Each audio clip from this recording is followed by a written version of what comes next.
जय भारत बधा मित्रों ने खास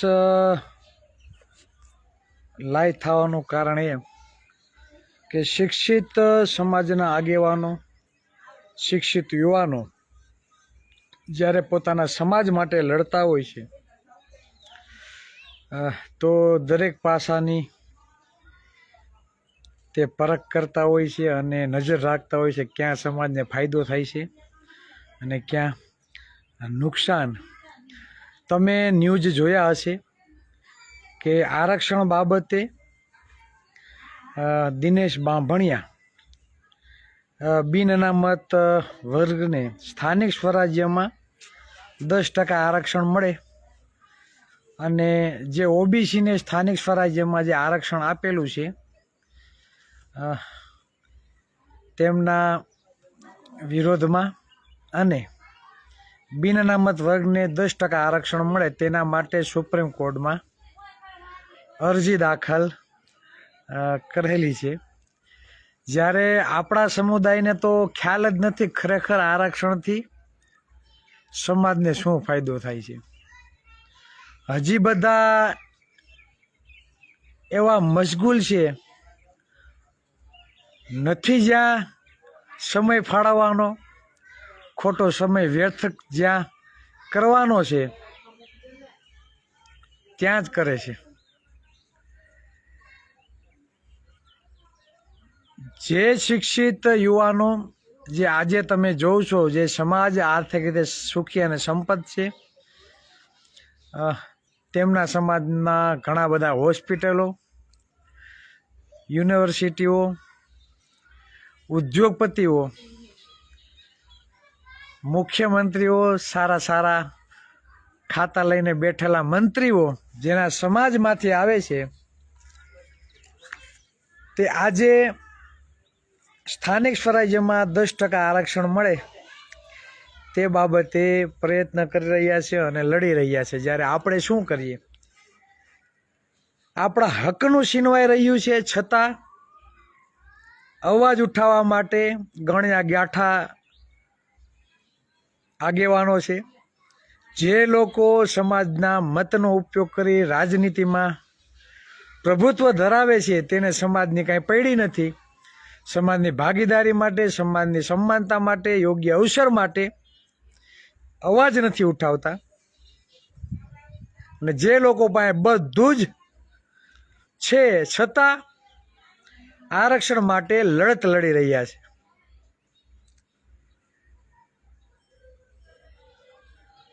समझवू पड़शे आपणे के बंधारण में समानता शुं कहे छे आपने आरक्षण शा माटे आपवामां आव्युं तमारुं छीनवाई रह्युं छे छतां पण तमने आरक्षणनी कांई पड़ी नथी। मशगुल छे बधा स्थानिक स्वराज्यनी चूंटणीमां पण स्थानिक स्वराज्यनी चूंटणीमां ज्यारे माइक हाथमां आवे छे त्यारे कोई समानतानी वात नथी करतुं कोई आरक्षणनी वात नथी करतुं कोई समान अवसरनी वात नथी करतुं मात्र ने मात्र सत्ता पक्षनो विरोध करवानो बस आज वात। राजनीति में गया पछी ज्यारे समाजनी मूलभूत समस्यानी तमे वात नथी करता एनो मतलब ए के तमे राजनीति में तो छो पण राजनीति में गया पछी समाजने शुं फायदो थवो जोईए तेनुं भणतर तमने नथी। आ वास्तविकता छे अने स्वीकारवी पड़शे। 10% आरक्षण माटेनी मांगणी एटले के 10% जेनी आ गुजरात में वस्ती छे ए होए 10% नी भागीदारी मांगे छे। चोख्खुं ने स्पष्ट वात जेनी 10% वस्ती छे 10% एवा लोको पोतानी वस्ती प्रमाणे आरक्षणनी मांगणी करी रह्या छे। ज्यारे कोળી અને ઠાકોર સમાજની વસ્તી કેટલી આપણે કહીએ છીએ 30 થી 35%, ઓબીસી સમાજની 60%, જ્યારે એસસી અને એસટી સમાજને જ્યારથી બંધારણ અમલમાં આવ્યું છે ત્યારથી તેને હોય 7% અને હોય 15% આરક્ષણ મળે છે વસ્તી પ્રમાણે। આઝાદી આજના 75 વર્ષ પછી પણ જો આરક્ષણથી કોઈ વંચિત રહ્યું છે એ આ ઓબીસી સમાજ છે. અને વર્ષો થયા જે તમારી અસંખ્ય નોકરીઓ ખવાઈ ગઈ એની ભરપાઈ કોણ કરશે? હજી તમને આરક્ષણ નથી મળ્યું ત્યાં તો આરક્ષણ કાઢવાની વાત થઈ રહી છે. તમે આજે પણ આઝાદી મળ્યાના એટલા વર્ષો વીતી ગયા તો પણ તમે જાતિવાદનો ભોગ બનો છો. મકાન ક્યાંક ભાડે રાખવા જાઓ, વેચાતું રાખવા જાઓ તો પૂછવામાં આવે કે તમે કેવા. આ વાસ્તવિકતા છે અને એ સ્વીકારવી પડે. તમે નિવેદનો સાંભળતા હશો જાતિવાદી માનસિકતા ધરાવતા સંતો મહંતોની કે ચુડાસમા સાહેબ આવ્યા, પરમાર સાહેબ આવ્યા, સાંભળો છો ને? આ વાસ્તવિકતા છે. તમારા ક્લાસ 1 ઓફિસરો ના બને, તમને સાહેબ ના કહેવા પડે એવી માનસિકતા ધરાવનારા લોકો આજે પણ સત્તા ઉપર બેઠા છે અને તમારા હક અને અધિકારો ખુલ્લેઆમ છીનવી રહ્યા છે. સમજો આરક્ષણનું મહત્વ. આરક્ષણ એ ભીખ નથી, આપણો અધિકાર છે. જે સામાજિક અને શૈક્ષણિક રીતે આપણે જે અન્યાય થયા હતા, આપણે જે જાતિવાદનો ભોગ બનતા હતા, આપણે જે શિક્ષણ આપવાનો અધિકાર નહોતો ને આપણે જે શિક્ષણથી વંચિત રાખવામાં આવ્યા હતા, તેને ધ્યાનમાં રાખી ડૉક્ટર બી.આર. આંબેડકરે આપણે આરક્ષણ આપ્યું છે.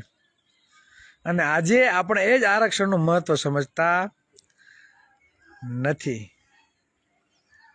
વિચારજો, બહુ ઝાઝા વર્ષો નથી વયા ગયા. તમે ખાલી 20-25 વર્ષ પણ પહેલાં તમે આગળ જાશો ને તો તમને ખબર હોય કે આપણા ઘરે કોઈક અનુસૂચિત જાતિનો કોઈ વ્યક્તિ આવે ને તો મોભારે જે નરિયાનો જો મોભ હોય ને ત્યાં આપણે રકેબી રાખતા, ગ્લાસ રાખતા અને એ રકેબીમાં અને ગ્લાસમાં પાણી અને ચા આપતા. આ બધાને યાદ છે, કોઈ ભૂલી નથી ગયું ભાઈ. તમારા લગ્ન પ્રસંગમાં તમે જમણવાર કર્યો હોય એનું જમણવાર અલગ રાખવામાં આવતું અને એ લોકો ઘરેથી થાળી વાટકા લઈને આવતા. યાદ કરજો. અને આ હાલત આપણી પણ હતી. આ હાલત ઓબીસી વર્ગમાં આવતા દરેક વ્યક્તિની હાલત આ જ હતી. એટલે તો અત્યારે તમે જાઓ છો કોઈ જગ્યાએ તો જ્ઞાતિ પૂછીને પણ મકાન આપતા નથી. આ કાંઈ જૂનું નથી, આ નવું છે. અને આજે પણ આપણે આ જ જાતિવાદનો ભોગ બનીએ છીએ. અને આ આર્થિક આધાર ઉપર ક્યારે આરક્ષણ હતું જ નહીં. વર્ષની 6 લાખ આવક મર્યાદા હોય, વર્ષની 6 લાખ આવક મર્યાદા હોય તો તેને શું આરક્ષણની જરૂર પડે ખરા? બીજું એ કે આર્થિક રીતે સદ્ધર તો ચાલો ઓબીસી એસસી એસટીમાં પણ હોય, પણ તમે જાતિ જોઈને તમે એને નીચા ગણો છો એનું શું? ઘણી બધી બાબતો છે, પણ જે ન્યૂઝમાં મેં જોયું એટલે મને એમ થયું કે નહીં ચાલો આ બાબતે થોડુંક આપણે જણાવીએ. કેમ કે હમણાં ઘણી બધી નોકરી સરકારી ભરતીઓ થઈ છે અને આ ભરતીઓમાં અસંખ્ય નોકરીઓ આપણી ખવાઈ ગઈ છે. વસ્તી પ્રમાણે તો જવા દો, જેને 10% વસ્તી છે એને આજે 15%, 20% આરક્ષણ મળે છે. અને જ્યારે 35% મારો કોળી સમાજ, 60% મારો ઓબીસી સમાજ આજે પણ વસ્તીના આધારે ભરતી થતી નથી. રોસ્ટરના ગૂંચવાડામાં એવા ગૂંચવી દીધા. હવે આરક્ષણનો નોલેજ નથી તો રોસ્ટર પદ્ધતિનું નોલેજ ક્યાંથી હોવાનું ભાઈ? જવાબ દો. એ દિનેશ બાંભણિયાને હું કહેવા માગું કે તમને વસ્તી પ્રમાણે આરક્ષણ મળે એનો અમને કાંઈ વાંધો નથી, પણ અમે પણ 60% ઓબીસી સમાજની વસ્તી ધરાવીએ છીએ. તો ચાલો એક કામ કરીએ, સરકારને વિનંતી કરીએ કે આરક્ષણ કાઢી નાખો ને વસ્તી પ્રમાણે ભાગીદારી આપી દો. એટલે કાંઈ ઉપાધિ જ નહીં, ઝંઝટ જ નહીં. જેની 2% વસ્તી છે 2% આરક્ષણ લઈ લે, જેની 10% વસ્તી છે એને 10% મળી જાય, અને જેની 60% વસ્તી છે એને 60% ભાગીદારી મળી રહી. સરકારના હજારો કરોડ રૂપિયા અમુક ચોક્કસ સમુદાય માટે વાપરવામાં આવે છે, કોઈને દેખાતું નથી. અમુક ચોક્કસ સમુદાયનો મુખ્યમંત્રી બની જાય છે, અમુક ચોક્કસ સમુદાયનો ગૃહમંત્રી બની જાય છે, અને આ જ ગૃહમંત્રીને પાછો ઉપમુખ્યમંત્રી બનાવી દે છે. કેમ ભાઈ? હરસંઘવી કેમ બબ્બે ખાતા લઈને બેઠો છો? એ કાંઈ સ્વર્ગમાંથી અવતરણ થયું છે એનું? એનું સ્વર્ગમાંથી અવતરણ થયું છે કે પછી વાણિયા સમાજમાંથી આવે છે એટલે એને 2 ખાતા આપવામાં આવ્યા છે? આ જાતિવાદ નથી તો શું છે? અમારા પણ આગેવાનો છે 35 40 વર્ષ ત્યાં ભાજપમાં ચૂંટણી લડે છે, જીતે છે. કેમ ભાઈ? એનામાં બુદ્ધિ નથી? એ શિક્ષિત નથી? બધું છે, પણ તમારી દાનત નથી. તમારી માનસિકતા જાતિવાદી માનસિકતા છે, એટલે તો ગૃહમંત્રીને પાછા ઉપમુખ્યમંત્રી તમે બનાવો છો. ગૃહમંત્રી તો છે જ. અને અમારા 5 ખાતા હતા, એમાં 3 કરી નાખ્યા, 2 તો ડિલીટ મારી દીધા. આપો ને, કુંવરજીભાઈને આપો, રાજેશભાઈને આપો, હીરાભાઈને આપો, પરસોત્તમભાઈને આપો, શામજીભાઈને આપો. ઘણા બધા આગેવાનો છે ઠાકોર સમાજમાંથી, ઘણા બધા આગેવાનો છે. અલ્પેશ ઠાકોર છે. બનાવવો જોઈએ મુખ્યમંત્રી, ઉપમુખ્યમંત્રી, ગૃહમંત્રી. નહીં બનાવો.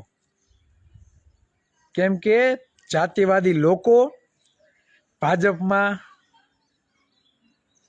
રહીને મોરલાની જેમ કળાઓ કરે છે, અને આપણે એ કળા બતાવે છે, અને આપણે જોઈ રાખીએ છીએ. આ વાસ્તવિકતા છે. સમાજને કહેવાનું એ થાય કે મૂળ સમસ્યા બાબતે અવાજ ઉઠાવો, મૂળ સમસ્યા ઉપર ઘા કરો, તો જ સમાજમાં જાગૃતિ આવશે, અને તો જ સમાજ વાસ્તવિક રીતે જાગૃત થશે. આપણી નજર સામે બિન અનામત વર્ગને 2000 ઉપર કરોડની ફંડ ફાળવવામાં આવે છે, જ્યારે આપને શું આપવામાં આવ્યું? તો દિનેશ બાંભણિયાને વિનંતી કરું છું કે 2000 ઉપર બિન અનામત વર્ગને ભંડોળ આપવામાં આવ્યું, તો ક્યારેક મોઢામાંથી 2 શબ્દો તો બોલો કે 60% ઓબી સમાજ છે તો 6000 કરોડની ફાળવણી કરો વર્ષની. બોલો ને. કેમ નથી? અમે તો કહીએ છીએ કે વસ્તી પ્રમાણે આપો, બિન અનામતને ઘટતું હોય તો હજી આપો, અમને કાંઈ વાંધો નથી. 2000 કરોડ છે તો હજી આપો, બીજા 500 કરોડ, અમને કંઈ વાંધો નથી. પણ ટેક્સ અમે ચૂકવીએ છીએ અને મત પણ અમે આપીએ છીએ. તો અમારી ભાગીદારીનું શું? અમારી સમાનતાનું શું? અમારા આત્મસન્માનનું શું? આ મૂળ વાત છે. એટલે સમાજને કહેવા માગું કે ચૂંટણી આવી છે, મત આપી દેશો અને પાછી વહી પણ જશે. પણ સમાજની જે મૂળભૂત સમસ્યાઓ છે ને ત્યાં રહેવાની છે. મૂળભૂત સમસ્યામાં કંઈ પરિવર્તન આવવાનું નથી. એટલે મૂળભૂત સમસ્યા માટે સમાજને વાસ્તવિક રીતે જાગૃત કરવો ખૂબ જ જરૂરી છે. બાકી આમનામ ઉપયોગ થતો જ હશે. કેમ કે આપણા છે એ આપણાનો જ વિરોધ કરશે. જે લોકો નોકરીઓ ખાઈ જાય છે, જે બજેટ ખાઈ જાય છે, ત્યાં 2 શબ્દ પણ બોલવાની એની ઓકાત નથી અને એની તેવડ નથી. બસ વધારે વાત નહીં કરતા. સાંજે ફરી પાછા લાઈવ થવાનો પ્રયત્ન કરશું. કેમ કે રાજુભાઈ કડપડા ભાજપમાં જોડાણા છે. આપણા સમાજના લોકોએ નવનીતભાઈ બાલદિયા જે કોંગ્રેસમાં જોડાણા, મજા આવે એમ કોમેન્ટો કરી છે. તો રાજુ કરપડા જે કડદા કાંડ નો જે મુખ્ય સૂત્રધાર તમે ગણો, અને જેના લીધે આપણા ભાઈઓ ઉપર 307 દાખલ કરવામાં આવી, એ તો એમનેમ જ પડી છે 307.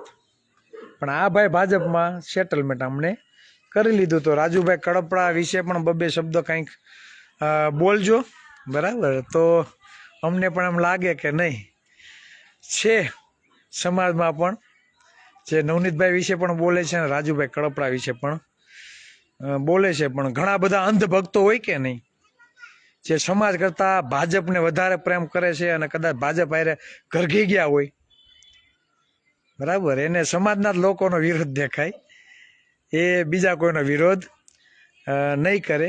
બસ એટલી જ વાત. સમજો, જાણો અને તર્ક સાથે આગળ વધો. જય સંવિધાન, જય ભારત.